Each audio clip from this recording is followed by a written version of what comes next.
Hi, my name is Nathan, and today we're going to do a full comic book review of The Me You Love in the Dark, issues number 1 through 5, brought to you by RatedComics. Timestamps are in the description if you want to go from issue to issue, and also if you wish to purchase a comic book to support the art and support the industry, link in description, by the way. With that being said, let's get to it. So this girl named Ro retreats from the grind and hustle of the city to an old house in a small town to find inspiration and peace. Ro is with this real estate agent showing her the property. The agent's looking over her paperwork and discovers that the house appears to have several owners. The agent asks to skip this one, but Ro seems to like this house. The agent does her fiduciary duty and tells Ro that despite her not believing in ghosts, there seems to be a lot of stories about this place being haunted.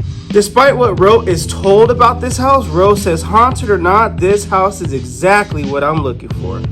Weeks later, Ro settles and opens up a bottle of red to celebrate some of the unpacking and the undusting she's done. Let loose with that juice, girl. Even though there's still some unpacking left to do, Ro has a request to this alleged ghost. Hey ghost, if you're real, I would appreciate some help with unpacking, or hang a picture or two. Make yourself useful.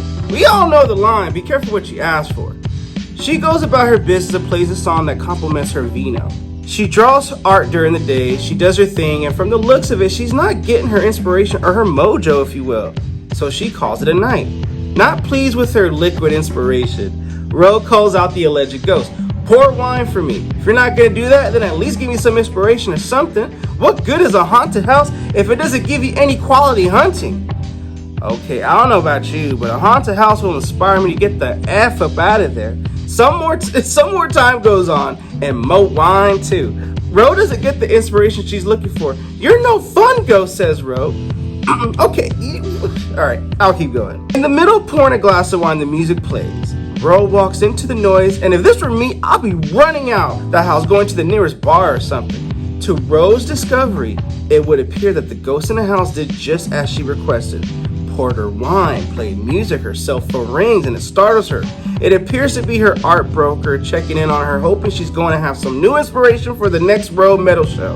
He adds a little pressure to Ro about cash flow and keeping the rent current until her next art piece. Link in the description if you want to get a copy of this book. She gets back to work and eventually finishes her art. In her eyes, it's pure genius, and before you know it, Ro throws her glass of wine and shatters the art canvas. What is this? Okay, I guess I can relate to you on a creative standpoint. She turns around and yells at her own self. Why can't you just do what you do? You're such a big shot. You're a big shot artist, so try not to make crappy art. This girl has quite the temper tantrum. With this challenge and lack of inspiration, Ro feels she should go back to working at a coffee shop. At that point in her life, she remembered being hungry and more creative when it came to expressing herself through her art. In her lowest moment, Ro asked the ghost if she should pack her stuff and go back to being a barista. The light goes dark and the ghost's response is, no, you should not. Talk about timing the entrance, right? I mean, yeah. She does exactly what I would do in that situation. When you start hearing voices, it's probably time to get the heck up out that house and get some fresh air, a cocktail or two, a boys' night out, and maybe some coffee while you're at it. But we don't know what this ghost is all about. Does this ghost have something to do with all the previous owners in a haunted way? Or is this ghost a previous homeowner? What's its story? And I'm gonna leave some meat on the bone for you guys with this. This book is a fun intro to some character building. What is up with this house? And is this like a buddy ghost kind of comic book here? But it has like a Stephen King vibe to it, but at the same time, it seems endearing to me. So I'm curious where this book goes. I had an enjoyable read. With that being said, now on this issue, we start off with Ro talking to the shadow or the ghost, and in issue number 1 we left off with the ghost or the shadow making its presence known to Ro. It asks Ro, are you okay? And Ro's like, I'm not sure. Yes.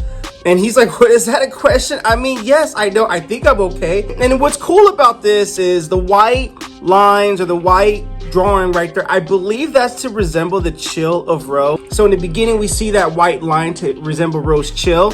And then as she talks to the ghost, that white drawing gets less and less as the chills have gone away. And the ghost tells Ro, I find you odd. And she reacts like, funny, a ghost is calling me odd. That's what you are, a ghost? It responds with, I think that's what most would say I am, but Ro's like, so not you, what are you? He's something else. And the white background comes back as the chill and the shock of Ro right there. I'm just gonna make a joke right here. This is how I know this comic would not work if Ro was a black person, because by that time, even before we would be, this comic book will be over with. But for the sake of storytelling, we're just gonna keep going on with the review. Now the ghost asks her, would you be more at ease if I were a ghost, Rowena? No, but how do you know my name? And then the ghost tells her, you have lived there for some time and I'm pretty observant, and it shows the packages of her name, Rowena Meadows, on it. And she's like, I'm sorry, this is just kind of a lot. And the ghost is like, of course it's overwhelming to you. You should go and lie down. Let me walk you to your room. She walks upstairs and she gets more personal with the ghost. Rowena tells the ghost, I never liked that name, Rowena. Call me Ro. My name is Ro. And now you get more personal with the ghost. And then interesting thing here where she asks, you know, as she's going up to her room, wait, you haven't, don't you? I believe she's hinting like, have you watched me in my most intimate private moments? And the ghost is like, no, Ro, I have not, nor I will I. You have my word. Now please get some rest. Okay, now I guess we get a moral ghost here. Okay, so this is where it gets more interesting. Now the inner, let's get the hell up out of here, gets out of her, but she's too tired from working on this art piece. And she's finding inspiration, trying to find inspiration for her next art piece. So she falls asleep into a deep sleep. When she wakes up, it's morning time. She's like, what the heck? I was so stressed, I didn't even go to bed. So she goes into the bathroom. She checks the door. It's dark in the room, just to see the shadow figure is there, the ghost is there, and she's in her most intimate moment, just checking to see if, I'm guessing he's looking at her, or his eyes are on her, and she splashes water in her face. Okay, snap out of it. She makes breakfast. She sits down, enjoys coffee. Homegirl, you got the right idea for breakfast. And while she's doing her art, or she's thinking, she asks, are you there? He's like, if you like. And then now she's like, I think I would like some company. So this makes me happy. And the way the dialogue between these two go, it's not that it's unnatural. It's rather believable. Because first it's like skepticism, then believability. It's believable. It's not just some cheap, forced dialogue. It's actually a really good job the writers have done with this. So Ro asks the ghost, how long have you been here? And then, you know, have you been here a long time? And the ghost is like, the idea of long time and time is strange. So it's a long and complicated story. So they get more personal with one another. And the ghost asks her, would you like me to pour you some more coffee?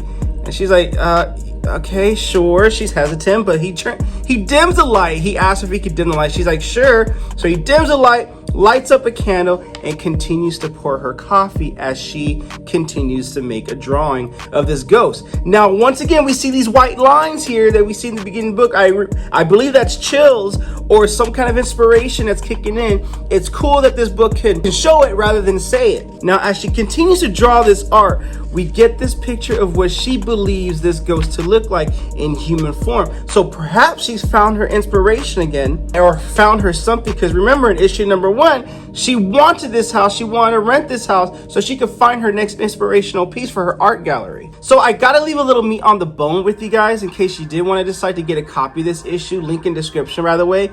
The art in the Me You Love in the Dark is moody and expressive. There's Ro's mix of terror and fascination that feels real and believable. Once again, if this character were black, this comic will be over with. There'll be no issues. Okay, there'll be an issue and a half, or half an issue. Jokes aside, her facial expression and from doubt to skepticism goes effortlessly, then bounces back to trying to suppress the fear that she may be going mad. Is very much a modern take on gothic romance tradition. Now, it has its eerie elements to it, but also it seems like it starts to turn into the romantic, and I don't know if it's kind of like the freaky kind of romantic or what it's about, but the character building, the conversation, the dialogue is rather believable. And in my personal opinion, from some bald dude on the internet, It makes for a very captivating read. And at the same time, what is this ghost? Is this a benign ghost or is it even friendly? We have little to no, we have no information on this ghost. But with that being said,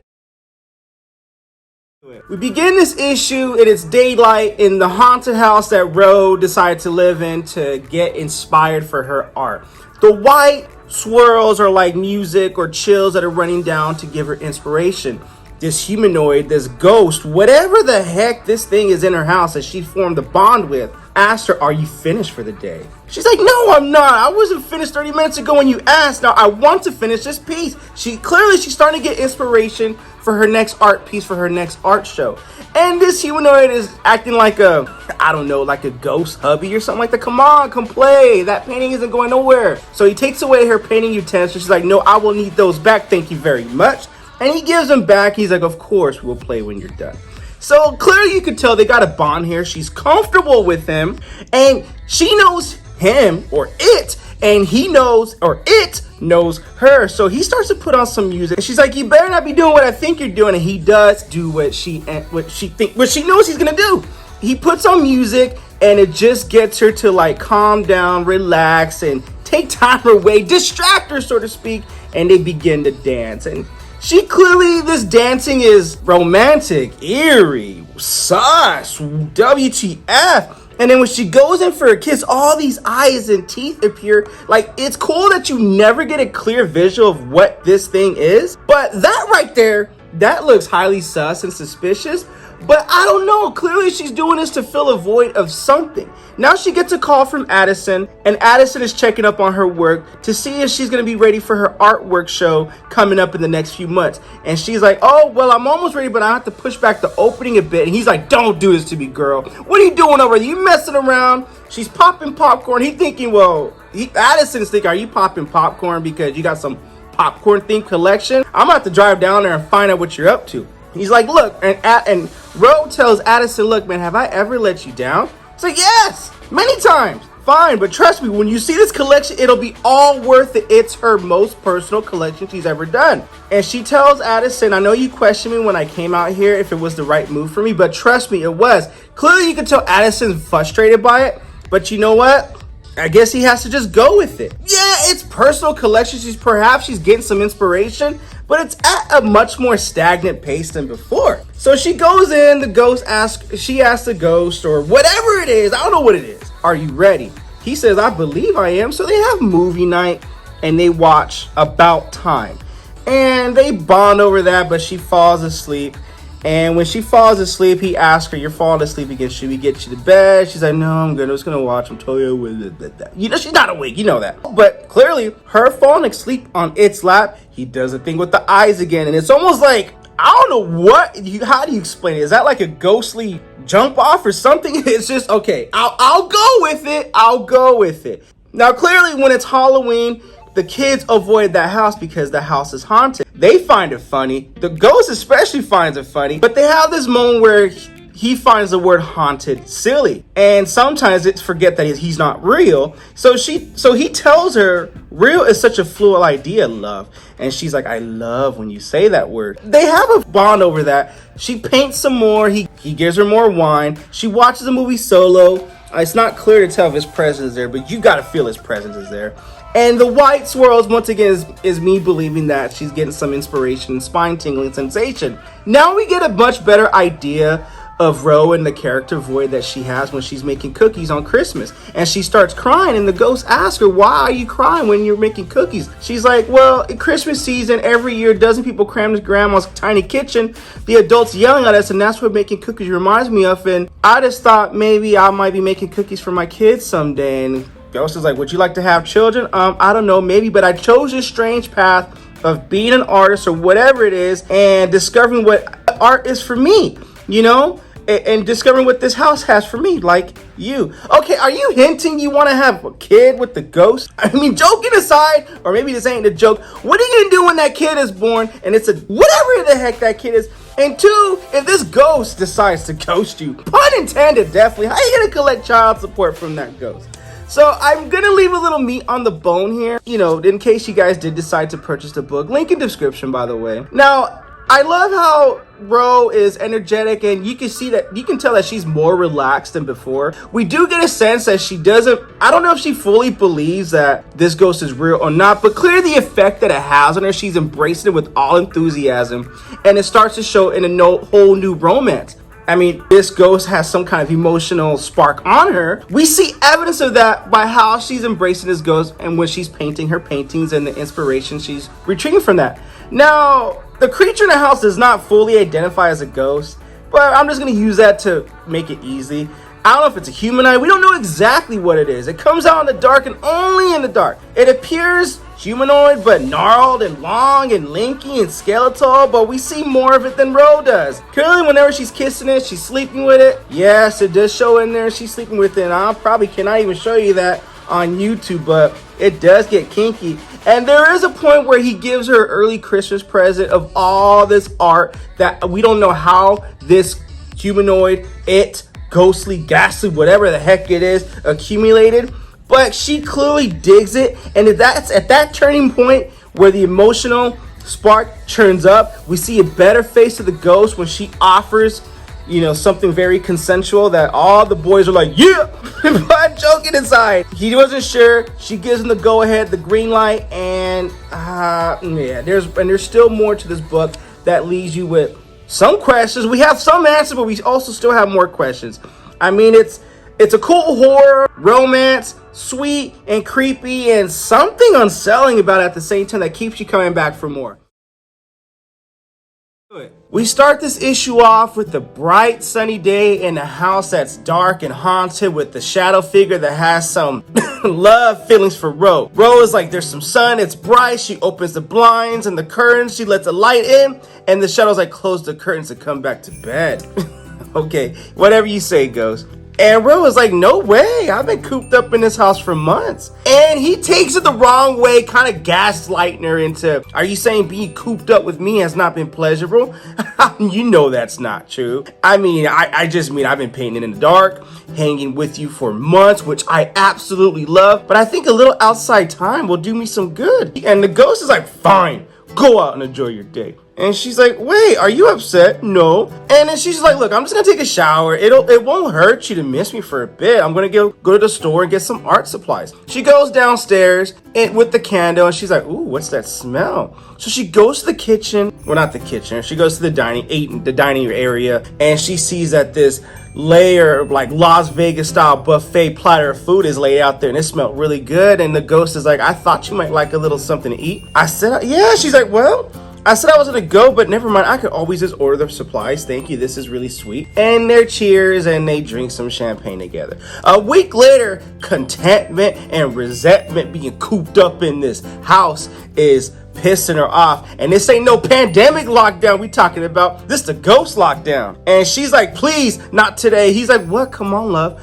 Don't you want to dance with me? Come on. I imagine he's got some salsa going on or something. She's like, no, not right now. I'm in the middle of this and I just want to stay in. And the ghost is like, is this all you care about? And is she, all this pent up, bottled up energy is just unleashing in her. I haven't left this house. I spent every minute of this freaking day in this freaking house with you, and I came to this freaking house to do some freaking art. Whatever the freak you are, I didn't freaking come here. And then all of a sudden the ghost has had enough and he yells out, enough!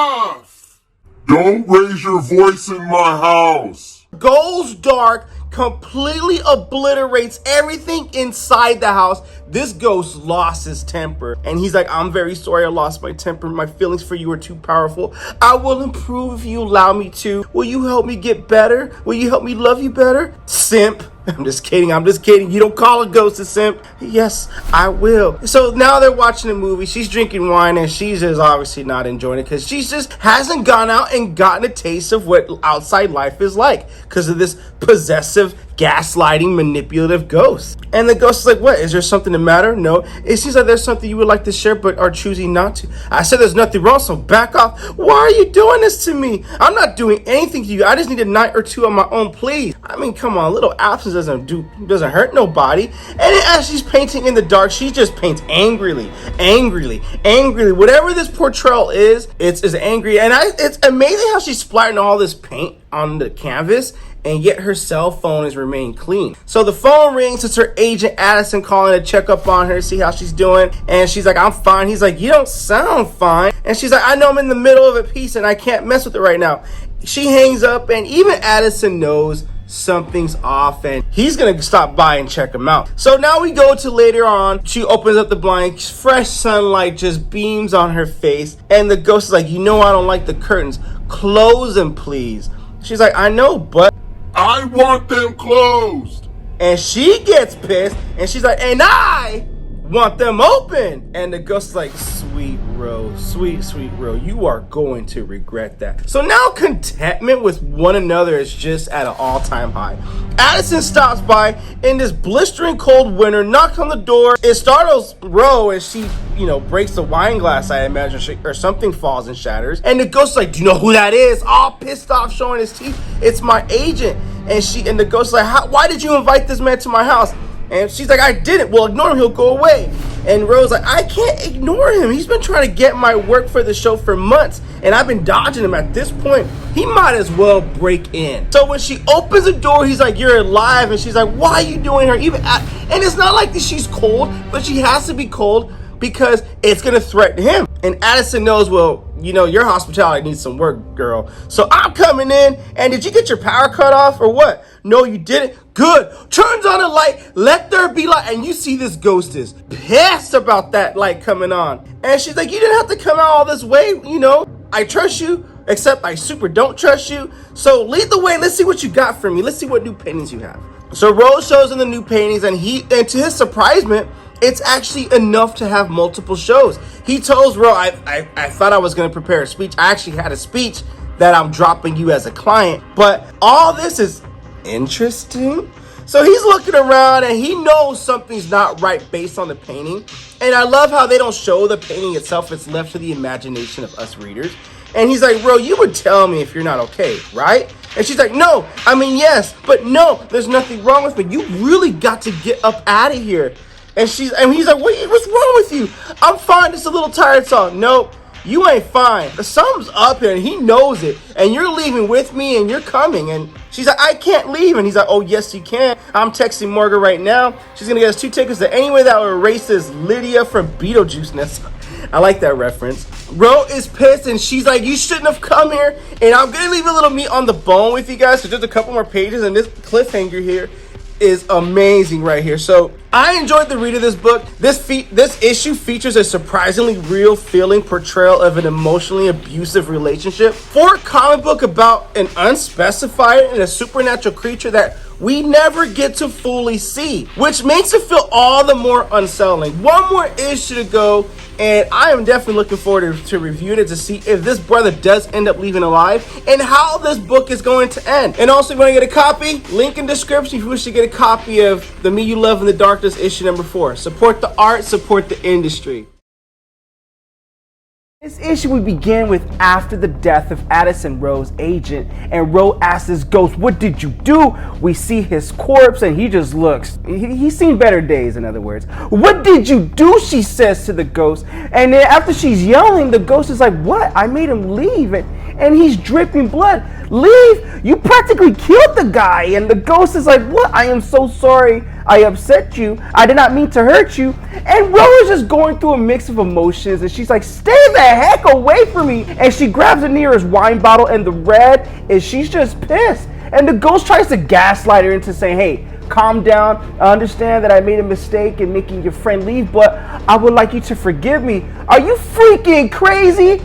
And then he morphs and shapeshifts into her first painting that she did when she moved into the house, thinking it would calm her down or make her resolve. And he was like, this is the way you see me, is it not? And she was like, stop looking at me like that. Get the F away from me. And he's like, what? Have I upset you further? Perhaps this will make things right. And this is just disturbing AF when he picks up the corpse of her agent, lifts him up, and like pretty much making him talk like a... like a puppet, like as if he's the ventriloquist. And Pro's like, what the freak are you? Obviously that's not pleasing, bro. And he's running out of ideas. He's like, you know what I am? I am the something that loves you. That's something that you love. And I love how that's pretty much given a clear indication of how the title of this comic book came about. And Ro's like, I gotta get the hell about this place. I have to leave you. And he's like, no, you cannot leave me. And then Ro, cleverly, I mean, what else are you gonna do in this situation? She just calms her nerves and tells him, look, if I leave, it'll help me see you better, to see us better, perhaps to love you better. And he's like, stop this. You cannot lie to me. And look at all those eyes. I can see better than you can see yourself. And Ro just clenches in pain and she's like, you're hurting me. And he's like, you need me. And she's just in complete submission to whatever the hell this thing is. And then when he realizes the extreme lengths he's doing, hurting Ro, Monster's like, oh my God, love, he's not gonna say, oh my God. He's like, my love, I did not mean to hurt you. I simply want things to be like when when you joined here, when you were inspired by me. I know what you can do. I know what we can do. You could paint your wine, your music, your brushes, and he just drags her around the house, thinking this is all gonna make it better. Show me you love me. Show me you paint. Paint for me, my love. Paint for me. I mean, this is getting crazy and crazier. And she's like, okay, I will, but you know me. I need to be alone while I work. And you're doing this because you need to think in clarity how the hell are you going to get about this place. Music's playing, she's drinking her wine. And I love the foreshadowing of the flames in these frames that just shows, this girl's got something up her sleeve and it's got something to do with fire. And she sees the gasoline canister right there and she knows what she's got to do. She's got to do it because you only got one chance and you got to find that window. When you see that window, girl, you got to take it. When she finishes painting, the ghost is like, see, don't you feel better now? Yes, much better. Can I see what you've made? Please. And when he sees it, and that's the window she needs right there, while he's looking at it, she lets it be known what her next move is. Painting always helps her see things more clearly. I lost sight of myself. For a while, I didn't know what I wanted. Who I was searching for something that would change me forever when I moved into this house. I found you. Whatever you are, I was wrapped up in the impossibility of you. I thought I could see you in me, and obviously he was in you, and fell in love with that. But now, oh, you're going to see who the hell she is, and she's raging. And you can see like the terror in his eyes with all these other eyes. Like, what are you doing? She throws a gas canister. This brother erupts in flames. Flames engulf the house. She has to get out of there. He's chasing after her. She sees the door. She sees nothing but the door and opportunity and survival and get out. And you can see in his eyes that this brother is just crazy. And in the weird way, this story just like, I don't know, this story is going to hit home with some people or if whomever was in an abusive relationship. But the fact that it's a subgenre of horror in this comic, and Ro gets out of there when she initially moved in this house for inspiration. Well, she got inspiration, all right, and it's good character growth. The Me You Love in the Dark, issue number 5. The artwork is great. It's emotionally disturbing, and it cleverly uses the haunted house in a sadly relatable way for readers to connect to it. It ends in a satisfying way where her piece of art, even though it's damaged, someone sees the beauty behind it. So this shows that Ro truly did find inspiration while in that house. It was just in a terrifying, messed up kind of way. This is dark. This is a haunting story. And if you want to add this to your comic book collection, I strongly suggest you do. Link in description, by the way, if you wish to add this comic book to your comic book collection. With that being said, The Me You Love in the Dark, issue number 5. What you guys think about it? Comment below, let me know. And also, if you like the content we're throwing up, you know what to do. Don't be shy and don't be stingy. Here at Rated Comics, we do awesome comic book reviews, comic book related content with the occasional comic book giveaway. Thanks again for watching. Until next time.